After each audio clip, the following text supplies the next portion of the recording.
Assalomu alaykum. Yaxshi keldingizmi? Nechta non bering? 4 ta non bering. Xo'p bo'ladi. Menga ham 4 ta non berib yuboring. Xo'p bo'ladi, hozir. Mana akajon. Mashina men olaman. Shoshayotgandim. Kechirasiz. Mana aka. Xo'p, rahmat.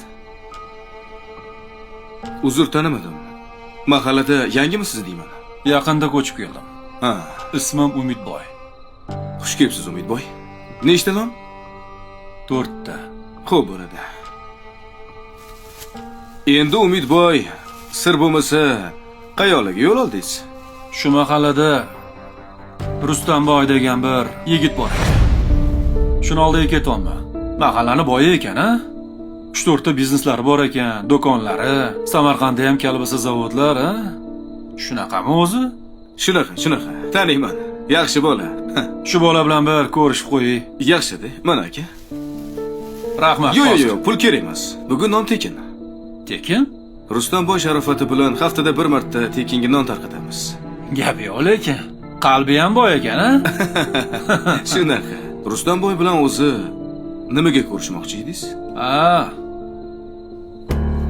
Bundan buyog'iga mahallada 2 ta boy bo'ladi. Bittasi Rustamboy bo'lsa, ikkinchisi Umidboy, ha. Shuni aytib bir qo'lini olib qo'yay Rustamboyni. Yaxshi, boylar ko'paysin. Rahmat. Sog' bo'ling. Rustam aka, siz Samarqanddan so'rashyapti. Berchi. Eshitaman. Ha, yeb ko'rdim, kolbasani mazasi yaxshi. Faqatchi sevimli Samarqand yozuvini sal kattaroq chiqaringlar. Keyin ruxsat. Va sotuvga chiqarsanglar bo'ladi. Xo'p. Tushunmadim. Rustamboy, Nonvoy? Shunaqa. Tanishganimdan xursandman. Keyin Umid aka, qarang.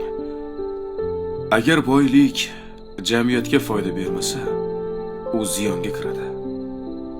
Birinchi navbatda insonni o'ziga, keyin esa jamiyatga ziyon yetkazadi. Shuning uchun Rustamboy, Nonvoy. Rahmat. Tanishganimdan xursandman. Xush kelibsiz. Sog' bo'ling. Kelib turing.